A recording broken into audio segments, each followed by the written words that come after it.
Bien, bonsoir très chers amis téléspectateurs, bienvenue à ces shows.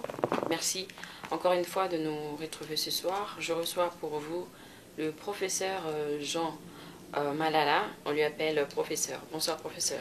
Bonsoir. Comment vous allez? Oui, je vais bien, merci. Ok, professeur, pouvez-vous nous parler un tout petit peu de votre biographie? Bon, pratiquement, évidemment, vous voulez un tout petit peu.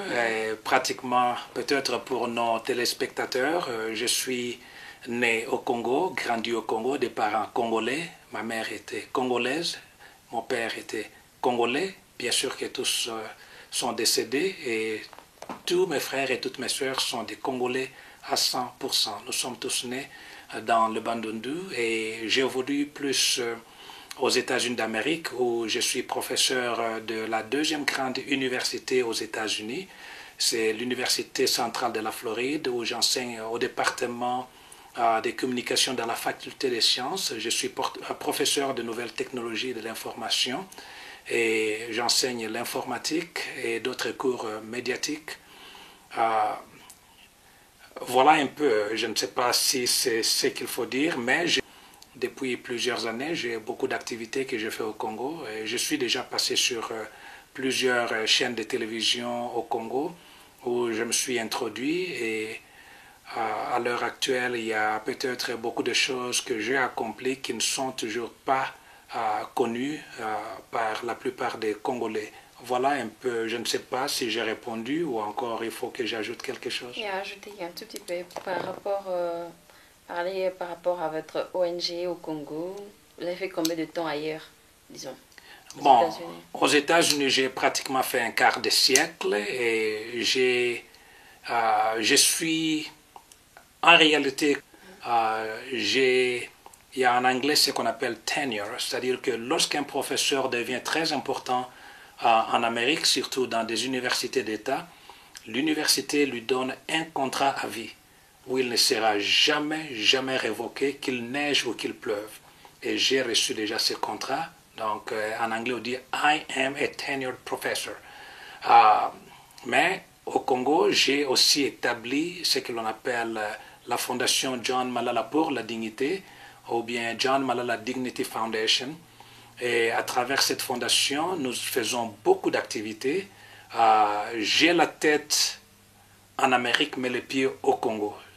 Chaque année, depuis pratiquement 8 ans, je suis au Congo en train de faire des travaux de la fondation où nous avons construit des écoles. Quand je parle école, nous parlons ici de l'école primaire, école des métiers, menuiserie, charpenterie. Et nous avons d'autres activités que nous faisons, notamment nous avons une rizerie que nous avons mis en place qui nourrit les gens. Et puis nous avons aussi mis une imprimerie, une petite imprimerie mais ultra moderne qui produit des livres de même qualité que des livres aux États-Unis pour essayer de réduire les taux d'analphabétisation au Congo. Et il y a beaucoup de choses que nous faisons pratiquement à travers notre fondation et nous cherchons à aider des gens qui ne peuvent pas s'aider eux-mêmes depuis plusieurs années. Et j'ai aussi, évidemment, à travers notre fondation, essayé de faire des séminaires de formation à travers le pays. Nous en avons fait au Nord Kivu, à Goma, nous en avons fait à Matadi, dans les Bas-Congo, nous en avons fait à Kinshasa, nous en avons fait dans les Bandundu. Et nous investissons gratuitement notre connaissance, notre savoir-faire pour essayer de faire sortir le peuple de la difficulté, de la misère dans laquelle il se retrouve. Voilà un peu. On ne me pose pas de questions ouvertes parce que j'ai tendance à m'éterniser. Professeur, je vous ai entendu parler de votre ONG. Pourquoi maintenant? Pourquoi créer cette ONG aujourd'hui? C'est pas aujourd'hui, c'est pas aujourd'hui, c'est pas cette année. Là, c'est comme j'ai dit, nous avons ça. J'ai mis une vidéo, c'est depuis 2006 que nous avions commencé ces histoires. Et les 8 dernières années, nous sommes vraiment actifs au Congo, en train d'aider les gens. Donc, c'est pas aujourd'hui que nous venons de commencer. Ok. Bon, l'idée a commencé depuis 2006, lorsque pour la première fois, après plusieurs années, j'avais visité le Congo. Et j'ai expliqué ça longuement dans une autre émission de pourquoi nous avions commencé. Mais 2006, nous avions commencé avec cette idée. En 2007, elle avait été complètement incorporée. Et ce n'est pas maintenant seulement que nous sommes en train de faire. Alors, la question que vous aviez posée avant, je ne sais pas, de savoir pourquoi l'ONG. D'abord, il faut voir le nom même de l'ONG. Nous nous appelons la Fondation John Malala pour la dignité. En anglais, il y a aussi ce qu'on appelle John Malala Dignity Foundation. Le mot-clé là-bas, c'est dignité. Ce n'est pas John Malala. John Malala, c'est la personne qui est derrière la fondation, mais l'idée, c'est dignité. Le peuple congolais, j'ai retrouvé que le Congolais s'est trouvé dans une situation inacceptable, une situation d'indignité. La misère avait atteint un niveau tel que je ne peux pas tolérer voir mon peuple dans cette situation-là. Je me suis dit, il ne faut pas que le Congolais continue à mendier. Et c'est à travers cette fondation que j'ai décidé que je dois chercher à commencer à développer des capacités des gens en leur offrant tout d'abord une formation de l'éducation nécessaire pour que les gens apprennent comment est-ce qu'ils peuvent sortir de la crise dans laquelle ils se retrouvent. C'est pour cela qu'à travers notre fondation, nous avons organisé dans les années, je pense, 2008, 2009, 2010, 2012, ainsi de suite, beaucoup de séminaires de formation pour essayer de montrer au peuple congolais comment est-ce qu'il peut se prendre en charge.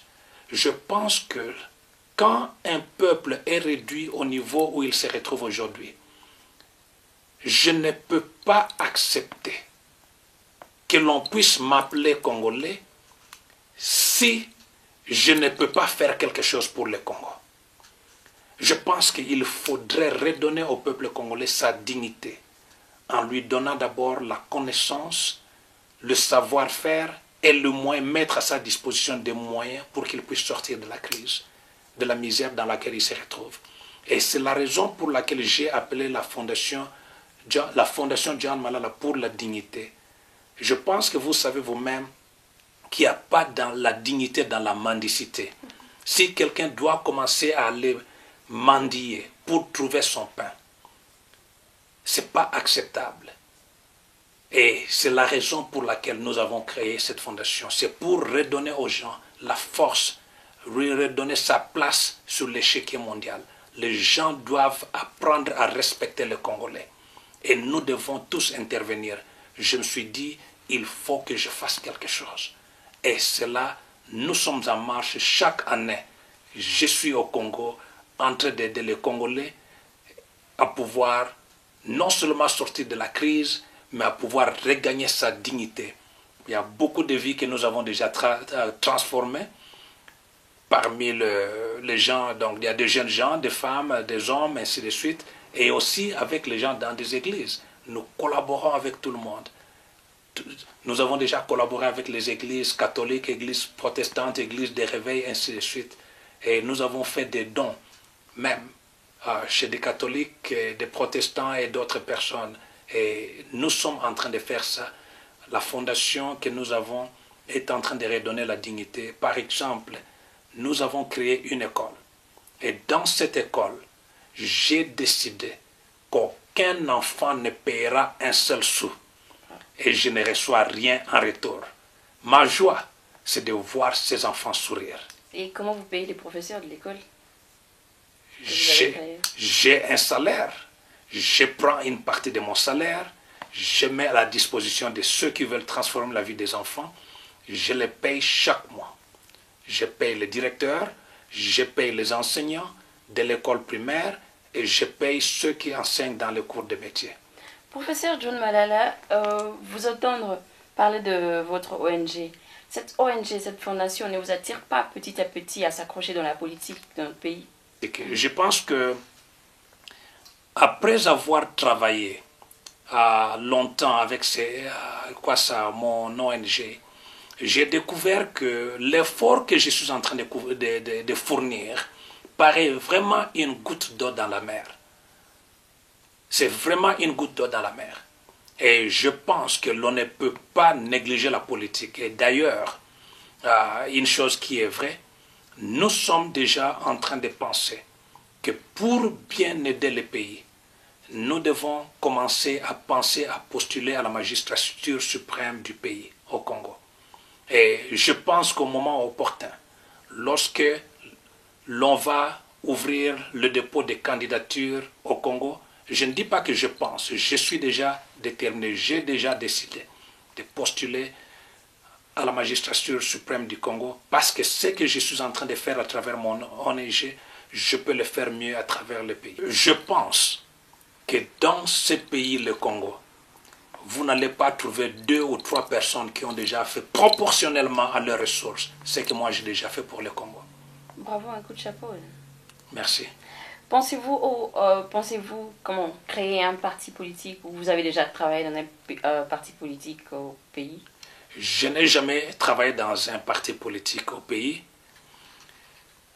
Nous venons de créer notre parti politique qui s'appelle le Parti des travailleurs. Pourquoi le Parti des travailleurs? Évidemment, vous vous rendez compte de ce que je viens de dire il y a quelques instants ici. Nous ne voulons pas créer un parti des chômeurs. Cela reflète même l'objectif que nous voulons pour le Congo. Nous voulons un Congo où les gens travaillent. C'est symbolique. Le terme est vraiment symbolique. Nous voulons un pays où les gens travaillent.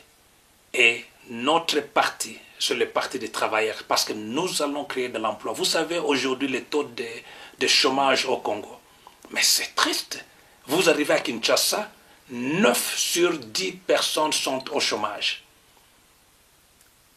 Nous avons la formule pour remettre ces gens-là au boulot. Ils vont travailler. Nous allons travailler. Moi, je suis un travailleur. Vous serez étonné quand vous voyez des vidéos où je suis en train de faire des travaux à travers ma fondation. Je suis là-bas.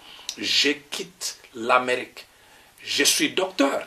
J'ai atteint le plus haut niveau d'éducation sur la terre des humains. Il n'y a pas un niveau au-delà de ce que moi j'ai atteint.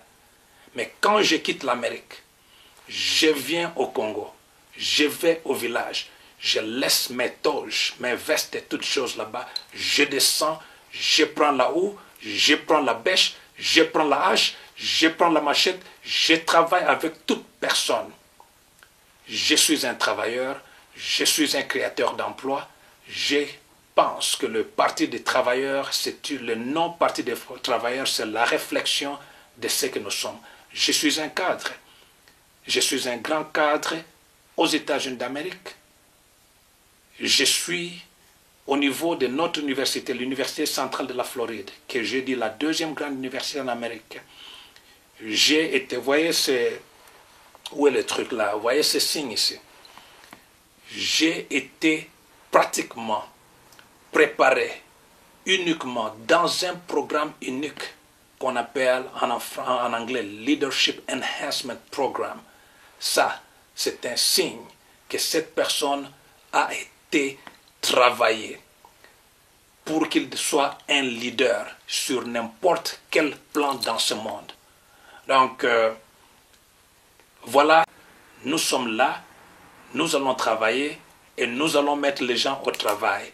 Nous avons de l'expérience, nous avons déjà prouvé cela à plusieurs reprises et nous allons amener cette expérience au Congo. Nous avons beaucoup de jeunes gens qui peuvent travailler. Nous allons redonner au Congo sa gloire et sa dignité. Merci beaucoup, professeur. Suivons l'image, les images des actions qu'a fait le professeur John Malala. On se retrouve juste après.